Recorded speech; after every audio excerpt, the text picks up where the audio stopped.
Good morning all of you. आज हम start करेंगे मेल रिप्रोडक्टिव सिस्टम के बारे में, क्योंकि कल हम लोगों ने डिस्कस कर लिया था हमारे आरबीएसई बोर्ड बायोलॉजी सब्जेक्ट के मेल रिप्रोडक्टिव सिस्टम की कुछ डेफिनेशंस के बारे में। तो आज हम स्टार्ट करें मेल रिप्रोडक्टिव पार्ट के बारे में। देखिएगा, मेल रिप्रोडक्टिव पार्ट को आप लोग एंडोस्ट्रियम भी कहते हैं। देखो, एंडोस्ट्रियम का मतलब क्या होता है, इसके अंदर मेल रिप्रोडक्टिव पार्ट पाए जाते हैं, या मेल रिप्रोडक्टिव पार्ट का ही एक नाम होता है दूसरा, तो आप ध्यान रखिएगा। तो देखिए, स्टार्ट करते हैं। तो हम थोड़ी डिटेल्स के अंदर पढ़ेंगे, तो स्टार्ट करेंगे अपनी डिटेल्स के साथ में male reproductive part of a plant in angiosperm plant के बारे में। तो सबसे पहले स्टार्ट करते हैं कि जो हमारा जो रिप्रोडक्टिव पार्ट है, इसके बारे में कौन कौन से साइंटिस्ट जो थे अलग अलग धारणाएं रखते थे, क्या क्या उन्होंने अलग अलग अपनी हाइपोथेसिस बताई है, कौन सी थीसिस दी है, क्या रिलेशन है इनका उन साइंटिस्टों के साथ में। तो जो हमारा जो आरबीएसई बोर्ड के जो सिलेबस में, उससे अपन कोई भी बाहर से नहीं पढ़ेंगे टॉपिक, केवल वही डिस्कस करेंगे जो हमें दे रखा है। तो देखिएगा, सबसे पहला ये हम मेरे कुछ पर्टिकुलर नोट्स बनाए हुए हैं, उसी नोट्स में से आप लोगों को पॉइंट आउट करवा रहा हूँ, तो आप इसके बारे में थोड़ा ध्यान रखिएगा। तो सबसे पहला टॉपिक आता है हमारा ओरिजिनेशन। देखिएगा, कुछ ऐसे युग होते हैं, साल होते हैं, सदियां होती है। उन सदियों साल के बारे में अपन को ध्यान रखना पड़ता है। जैसे चिंपैंजी जो थे वो किस एरा के अंदर आए थे, ह्यूमंस का ओरिजिनेशन कब हुआ था, एंजियोस्पर्म प्लांट, जिम्नोस्पर्म, एल्गी किस युग, किस सदियां, किस साल में आए होंगे, वो ध्यान रखने वाली बात है। तो अगर हम प्लांट के बारे में अगर स्टडी कर रहे हैं, तो देखो, प्लांट के बारे में स्टडी करने से पहले हमें पता तो लगे भाई ये आए कहाँ से हैं, कैसे बने होंगे, कौन लेकर आया होगा। तो देखिए, स्टार्ट करते हैं beginning of the creator period and ending the Jurassic period of a Mesozoic era. देखिएगा, जनरली बात करी जाती है कि ये कब बने होंगे। तो देखिएगा, इनका जो जुरासिक पीरियड है किसका, मीसोजोइक एरा का। एरा मतलब होता है एक युग, और पीरियड का मतलब होता है एक पर्टिकुलर समय, एक सदी। तो बात करते हैं कि भाई मीसोजोइक एरा के अंदर जुरासिक जो पीरियड था, उसके समाप्त होने के ऊपर जो था ओरिजिनेशन हो गया था एंजियोस्पर्म प्लांट्स का। ठीक है, नेक्स्ट बात करते हैं। सेकंड, हमारा जो सेकंड पॉइंट आता है वो आता है angiosperm dominated over the earth in the Cenozoic era. और पूरी छा गए थे, मतलब बनना कब स्टार्ट हुए थे, Jurassic period of Mesozoic era. Mesozoic era के जुरासिक पीरियड के अंदर तो बनना स्टार्ट हुए थे, लेकिन सीनोजोइक एरा के अंदर पूरी धरती पर छा गए थे, मतलब इन्होंने अपना अस्तित्व बना लिया था। This era is known as the golden period of angiosperm. इस एरा को हम गोल्डन पीरियड कहते हैं। अब आप लोगों को ध्यान रखना पड़ेगा भाई गोल्डन पीरियड क्या होता है, क्योंकि देखो, पीएमटी जैसे जैसे आप लोग कोई अगर पीएमटी के लिए तैयारी कर रहा है, नीट के लिए तैयारी कर रहा है, तो उसके लिए ये मेन टॉपिक है, तो आप लोगों को थोड़ा ध्यान रखना पड़ेगा। ठीक है, नेक्स्ट बात करते हैं। देखो, गोल्डन पीरियड कहते हैं एंजियोस्पर्म डोमिनेटेड जब हो गया था। अब नेक्स्ट बात करते हैं, एनग्रीव साइंटिस्ट थे, realize the fact and stamen are the male sex organ. अब स्टैमिन्स को इन्होंने क्या कहा था, मेल सेक्स ऑर्गन बताया था। एनग्रीव एक साइंटिस्ट थे जो बॉटनी के अंदर उन्होंने बहुत अच्छा काम करा हुआ है, और भी बहुत सारे रिलेशंस हैं इनके हमारे फील्ड से। तो इन्होंने स्टैमिन्स को क्या कहा था, मेल सेक्स ऑर्गन बताया था फ्लावर के अंदर। तो देखो, फ्लावर के अंदर मेल सेक्स ऑर्गन जो होता है वो क्या होता है, वो स्टैमिन होता है। जैसे ह्यूमन में पेनिस हो गया, उसी तरह से जैसे अगर हम लोग बात करेंगे कि फीमेल्स के अंदर, ह्यूमंस के अंदर जो होता है वेजाइना होता है, मेल सेक्स ऑर्गन होता है, एक्सटर्नल सेक्स ऑर्गन कहा जाता है उसको, तो वो होता है। उसी तरह से फ्लावर के अंदर क्या होगा, मेल सेक्स ऑर्गन, वो स्टैमिन्स होगा। स्टैमिन्स के स्ट्रक्चर और फीचर्स के बारे में हम आगे डिस्कस करेंगे। अब आता है जैकब कैप्रियस जो साइंटिस्ट थे, उन्होंने क्या बताया था कि एंथर जो होता है मेल सेक्स ऑर्गन होता है।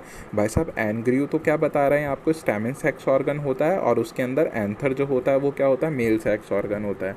And ovary with the style stigma are the female sex organ.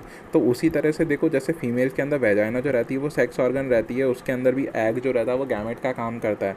तो यहाँ पर जो होगी वो ओवरी, प्लांट के अंदर ओवरी जो होती है वो ओवरी, और ओवरी के अंदर एक स्टाइल होगी और एक स्टिग्मा होगी, वो क्या होती है, मेल सेक्स ऑर्गन होती है।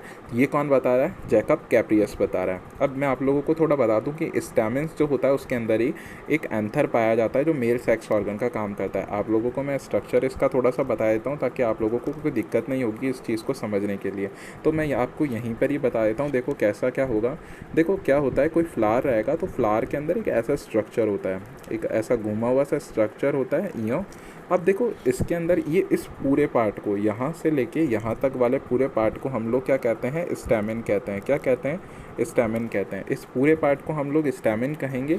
और इसके भी फर्दर पार्ट होते हैं। देखो, इसको हम लोग कहा एंथर, इसको क्या कहा, एंथर कहा, और इसको हमने क्या कहा, फिलामेंट कहा। क्या कहा, फिलामेंट। इसको हम लोगों ने क्या कहा, फिलामेंट कहा।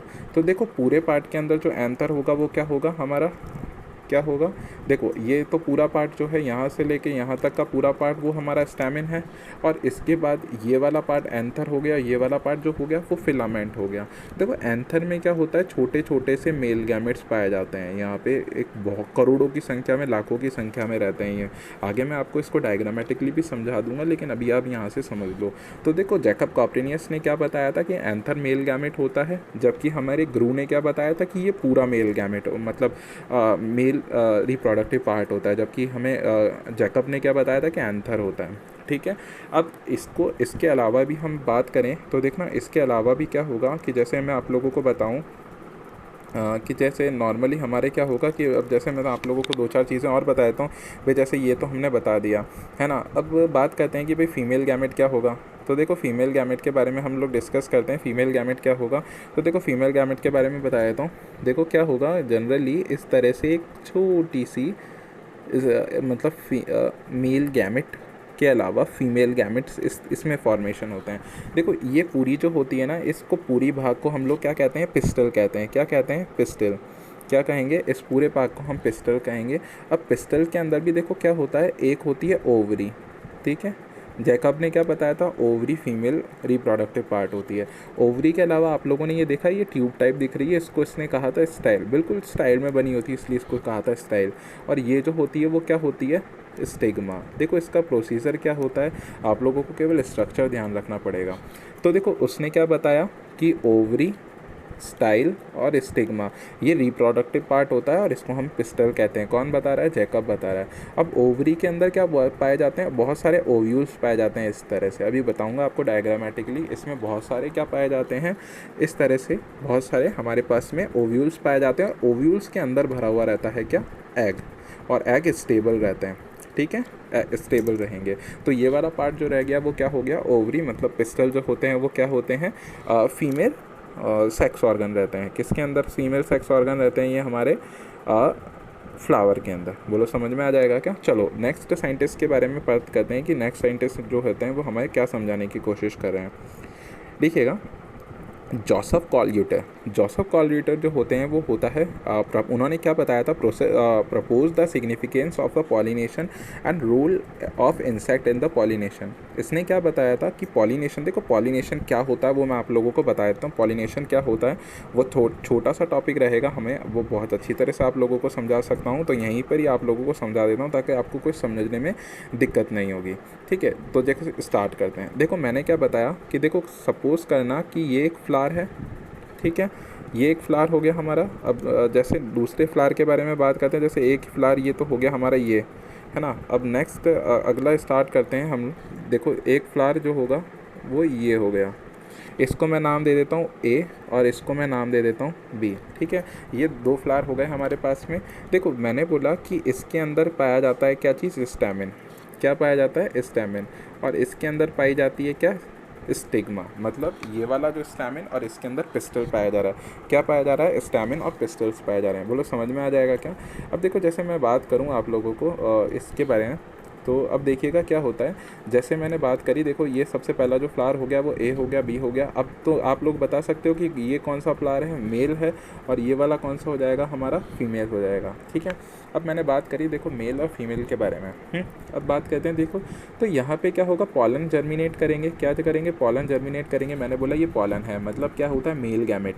क्या है, मेल गैमेट। तो देखो इसको यहाँ तक मतलब एक प्लांट से दूसरे प्लांट के फ्लावर तक पहुँचाने के लिए क्या होता है, छोटे छोटे इंसेक्ट की ज़रूरत पड़ती है। क्या पड़ती है, छोटे छोटे इंसेक्ट की ज़रूरत पड़ती है। और ये छोटे छोटे इंसेक्ट क्या करते हैं, इसको एक जगह से दूसरी जगह पर ऐसे ट्रांसफ़र करने के काम आते हैं। तो मेल गैमेट्स का एक फ्लावर से, एक मेल फ्लावर से दूसरे फीमेल फ्लावर के ट्रांसफ़र होने को एक प्रोसेस होता है। उस प्रोसेस को हम लोग क्या कहते हैं, क्या कहते हैं, पॉलिनेशन कहते हैं। क्या कहते हैं, पॉलिनेशन। ये रहा, इसको हम लोग क्या कहते हैं, पॉलिनेशन कहते हैं। ठीक है, इस पॉलिनेशन शब्द को किसने बताया था, जोसेफ कॉल्यूटर ने अपन को सबसे पहले बताया था। तो आप लोगों को ध्यान रखना है। ठीक है। तो बताओ इस प्रोसेस को एक जगह से दूसरी जगह तक ले जाने में किसकी ज़रूरत पड़ती है? अपन को इंसेक्ट की ज़रूरत पड़ती है। और इस इंसेक्ट को हम पॉलिनेटर कहते हैं। क्या कहते हैं? पॉलिनेटर कहते हैं। क्यों? क्योंकि पॉलिनेशन के अंदर हेल्प कर रहा है। तो आप लोगों को समझ में आ गया होगा कि भाई पॉलिनेशन क्या होगा। ठीक है। तो अब आगे बात करते हैं कि भाई और इसके बारे में बात करते हैं। देखो C.F. World is the father of plant embryology.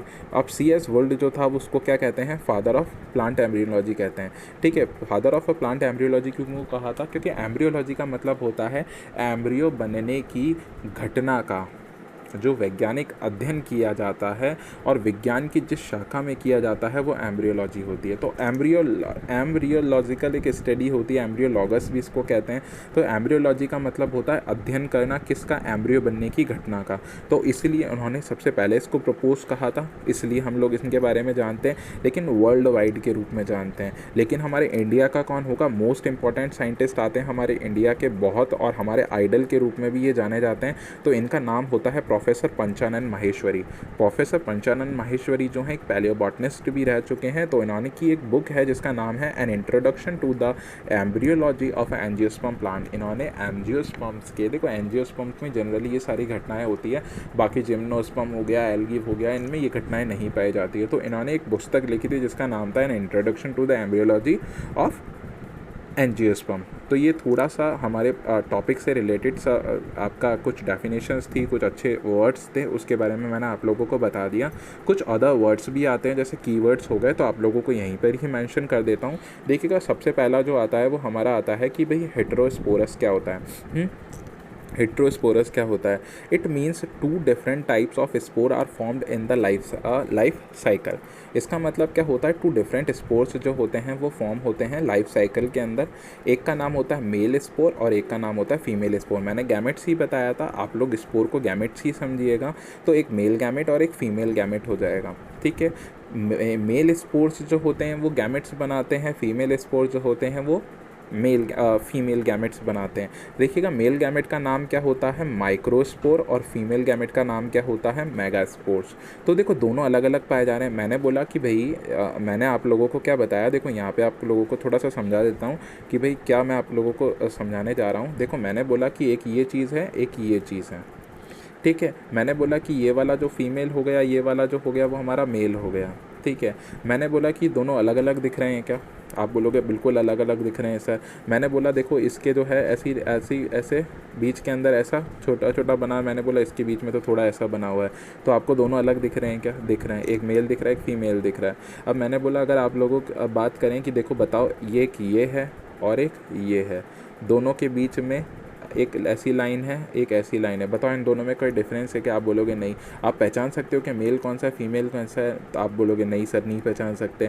तो देखो इसी को ही हम लोग क्या कहते हैं? होमोस्पोर। होमो का मतलब होता है, देखो होमो का मतलब होता है सेम, और स्पोर का मतलब होता है स्पोर्स। तो होमोस्पोर का मतलब होता है जब मेल गैमेट और फीमेल गैमेट दोनों समान होते हैं, उनके बीच में अंतर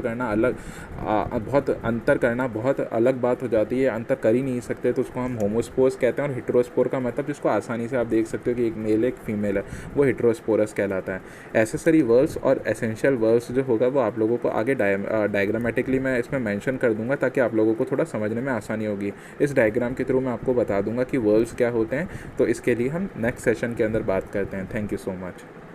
आप लोग मेरे इस वीडियो को बहुत ज़्यादा से ज़्यादा लाइक कीजिए, सब्सक्राइब कीजिए, ताकि आप लोगों को मैं ऐसे ही वीडियोस और दे सकूं, ताकि थोड़ा मोटिवेशन बढ़ता है, ताकि हम लोगों को भी थोड़ा अच्छा लगता है भाई आगे आप लोग क्या समझाना है क्या।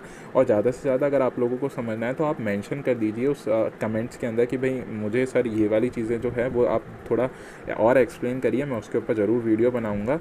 तो thank you so much. Lockdown की इस परिस्थितियों के अंदर मैं ज़्यादा आशा करता हूँ कि आप लोग ज़्यादा से ज़्यादा पढ़ाई करें और इस चीज़ को समझने की कोशिश करें। Thank you so much.